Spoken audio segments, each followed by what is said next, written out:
Hello everybody, welcome back to the Geek Takeover for another video today. Today I am bringing a special video. It's 2 episodes of The Last of Us Season 2. Episode 1 and Episode 2. This is going to be a weekly episode drop down until it ends. So for the foreseeable future, minus the Thunderbolts review, this is what you guys can expect on the channel, just to give you a heads up. And the way I'm going to do the episodes is just a breakdown of key points, stuff I found interesting, and then also what's next per the game. So with that being said, I'm going to run down the series of events that I took down. I'm going to go episode 1.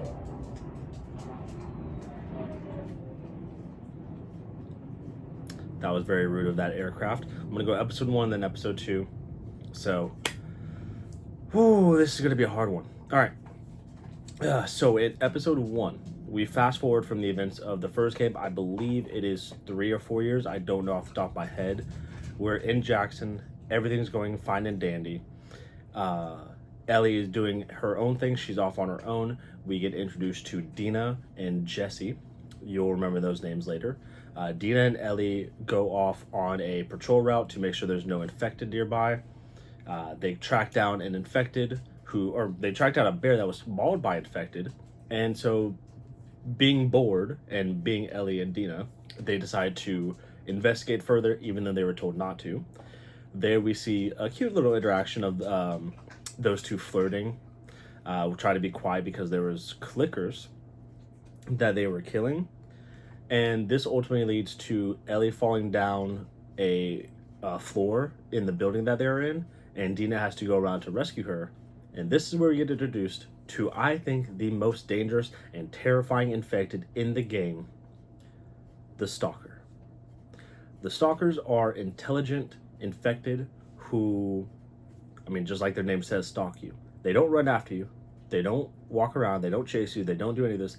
They hide behind corners and watch you. And it's the most terrifying thing in the game, because in the game you could use your hearing radius to see infected through walls. You can't do that with stalkers. You just have to turn around, blast them, and hope for the best. It's terrifying, and they portrayed it very well in the game, or in the show, because Ellie, she sees it and she's like, "Run at me, motherfucker," with a shotgun, and the infect is like, "Nah, I'm good," runs away. Terrifying sequence, and Ellie gets bit again in the process, but it does not matter because she is still immune. So from there, we kind of progress down to Joel is a contractor again, and he's building homes, building homes. Him and Ellie have a rocky relationship throughout the 3 years. You will get caught up on what happens in those 3 years. But him and Dina, on the other hand, have a very good relationship, which is good for them, because there could have been a little family there, with a little Dina being his daughter-in-law. So, yeah, could have been. So he has a good relationship with Dina. He's a contractor. He's seeing a therapist who's played by Catherine O'Hara, who is Eugene's wife. We'll get to kind of hear about Eugene throughout the series. I'll get to him later when I'm talking about the game. But not much really going on the Joel front. He's being an uncle, contractor, tried to mend his relationship. In fact, he actually stands up for Ellie, because at this point in time, it's New Year's Eve. They're having a ball. Dina's had some drinks. She wants to dance. Ellie dances with her. They have a little flirting. She kisses her. And then we get introduced to Seth, who is a friendly gentleman who uses some unfriendly words about Ellie. And Ellie is about to stand on business. Meanwhile, here comes Prime Ray Lewis running into frame, chucking Seth out of frame. And he's like, "Yo, you talking about my daughter?" And that was Pedro, or Joel. He shows up to the frame, tries to defend Ellie. Once Seth goes away, he turns to Ellie. He's like, "Are you okay?" And Ellie blows up on him, says, "I don't need your fucking help, Joel," in front of everybody in the town who was there. It was a very hard thing to watch, because I could only imagine what was going through Joel's mind. he looks at Ellie as his daughter. So when she tells him, like, fuck off, when he was just trying to help her, that I can only imagine breaks his heart. And for Ellie, I can only imagine what she goes through and what game players know, what she knows and will go through. We understand why she's upset. Let's see. Oh, so going back to the home that Joel was building, they were having a little bit of issues with it because of the pipes. And unfortunately for them, in the pipes, there is a strand of the infected. Not like one of the actual infected, but their cordyceps, I guess you could call it. Part of their hive mind. So them messing with that is going to bring on a storm, which will lead us into episode 2. Because there wasn't really a lot to go on in episode 1. You know, it... Plus, you guys don't want to see me talk about that. I know what you guys want to see me talk. Oh, actually, I lied. One of the big things that was drastically changed is we get introduced to Abby and her crew in like the first 5 minutes. We understand that Abby and her crew were in Salt Lake. They're fireflies, and she wants to kill Joel. That is her purpose. Now we're going to get back to that right now. Because here we are in episode 2. Abby's crew finds Jackson. It's a snowstorm. They can't really do much, but they're trying to come up with a plan to find Joel and kill him. During this time, Abby decides that she's going to let everybody rest. She's going to go try to investigate on her own. In doing so, she stumbles down a hillside full of infected, which wakes them up. We'll get back to her in a second. Meanwhile, in Jackson, we have just normal patrol routes. Ellie is woken up by Jesse, talks about last night, and she says, I don't want to patrol with you, I want to patrol with Joel. Jesse's like, why do you want to patrol with Joel? I heard you don't like him. Well, things are different now, she says, which we will understand what may have happened the night prior again. She says, well, too late. He's already gone out on patrol with Dina, which that is a drastic change from the game, because in the game, Joel went out on patrol with Tommy. So Jesse and Ellie go on patrol, just making sure everything is good before the snowstorm comes in, because more infected have been coming around because of the pipe. Tommy is preparing the city to be like, hey, if a horde comes, here's what to do, here's what to expect, but don't worry, we got you guys. So we have 3 different story plots going, technically 4 different story plots coming out here. Tommy and Jackson, Ellie and Jesse on patrol, Abby doing recon, Joel and Dina on patrol. Going back to Abby, she again finds the infected, and there's hundreds of them. They're all buried on top of each other under the snow, using each other to crawl out. She's on the run. She's pretty fucked. And she gets saved by Joel. Joel takes her, gets her indoors. He's like, yo, we need to get the hell out of here. Dina's like, hey, Joel, hey, Joel, hey, guy up there, your name is Joel. Let's go. So Abby had no idea that this man that she's been looking for saved her life. And now that she did, she's trying to think, oh, hell, what the hell am I going to do now? So they're running on horses, trying to get away from the horde of infected that are after them. She tells them, hey, I have a lodge. My friends are there. We have ammo. Let's go. They don't really have a choice, so they start to head that way. Meanwhile, there's a snowstorm. Ellie and Jesse can't really do anything, so they go into a hideout, which is a weed house. Not really much there, except Ellie wants to take a bunch of weed. So now we're back in Jackson. The infected are coming down on Jackson. There's hundreds of them. It's a pretty badass scene. It's like the Battle of Winterfell from Game of Thrones, except you could actually see everything more clearly. You know, we have infected there. He's hitting them pretty well until the bloater shows up. A bloater shows up, tears down a hole in the wall, and all hell breaks loose. We have Tommy trying to save as many people as he can. Infected overrunning Jackson. The bloater is just doing bloater things. Maria takes a shot at the bloater, try to distract it or kill it. Bloater sees that, he's like, yo, I don't know who you is, lady, but you about to catch these hands. Tommy sees that, and he's like, you ain't touching my wife. You can keep my wife's name out your motherfucking mouth. And so he goes, honestly, on a trend that we're probably going to see multiple times throughout this season, is Tommy standing on business. He takes the bloater, which, by the way, the bloater's running. That's a terrifying thing to see, is it charging at you.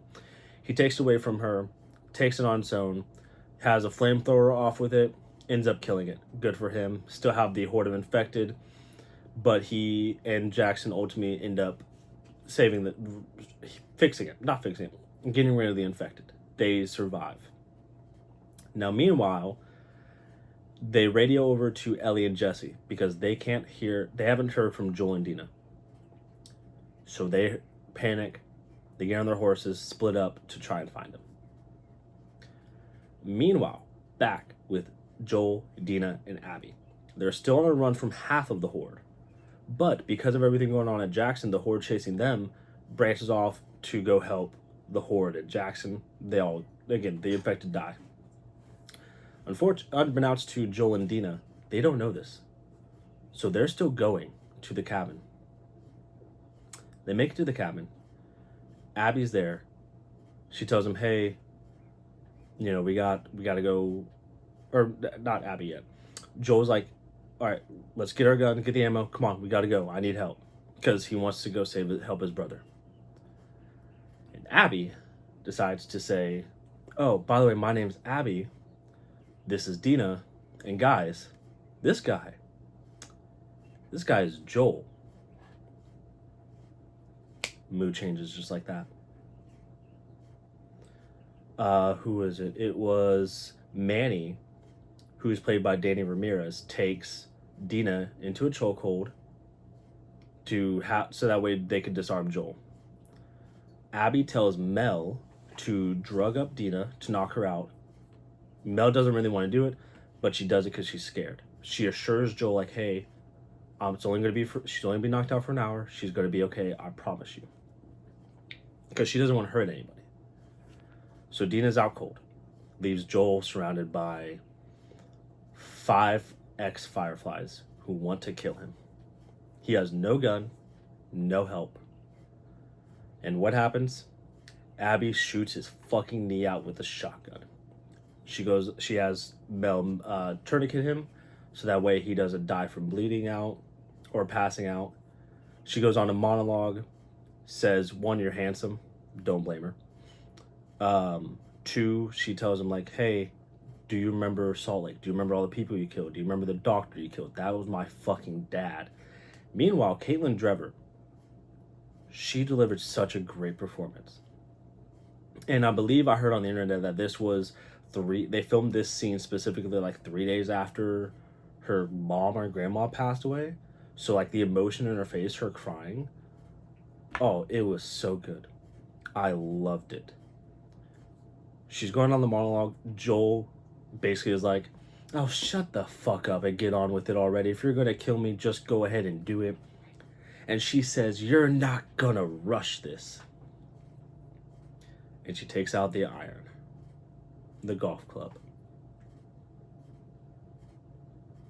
and starts wailing on him. Thankfully, we don't really see a lot of that. This transitions us to Ellie. She finds the horse tracks. She's going in to investigate. She's by herself.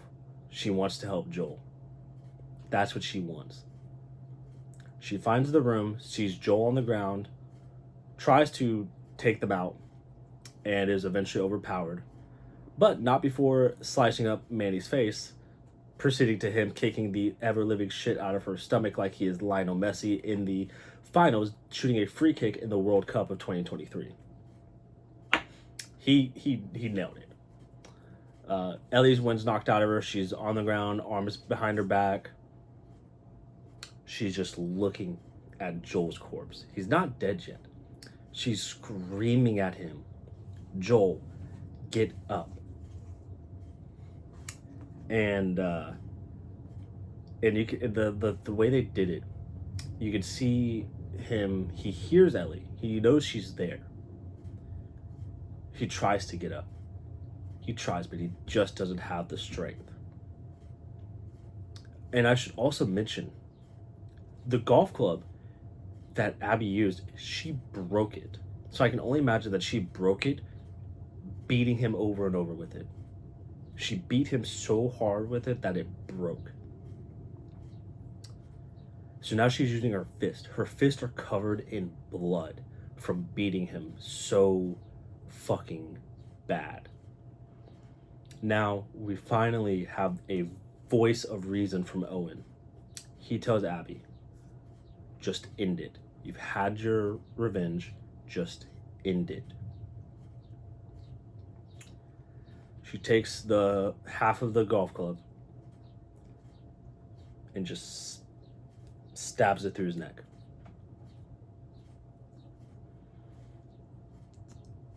Bella Ramsey delivered such a great performance. Of she can't do anything to help Joel. She has to watch this. She has to watch her father die in front of her.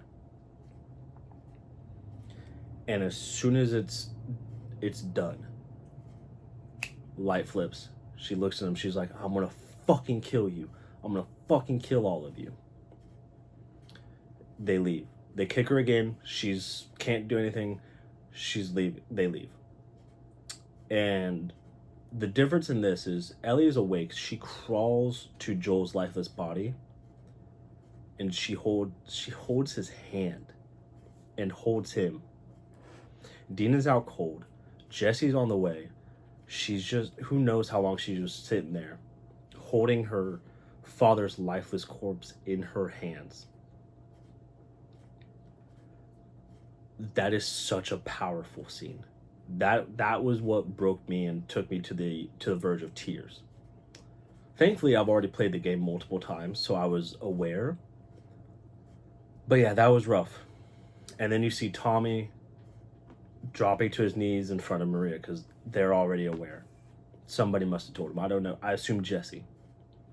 The episode ends with Ashley Johnson, Ellie from the game, singing Through the Valley, while Ellie, Dina, and Jesse drag Joel's corpse back to Jackson. And that's where the episode ends. Those are the first two episodes of The Last of Us Season 2. Now, what's going to happen next is the real fun begins. Because now the game really kicks off into high gear. We have, eventually what will happen is the funeral, Ellie wanting to go to Seattle so she can kill Abby and her group, Maria telling her no, Tommy going AWOL and doing it himself, which I can't wait to see more of Gabriel Luna doing that because I think he could really deliver. Ellie and Dina eventually end up going there to rescue Tommy. And I believe that'll probably cover most of episode 3.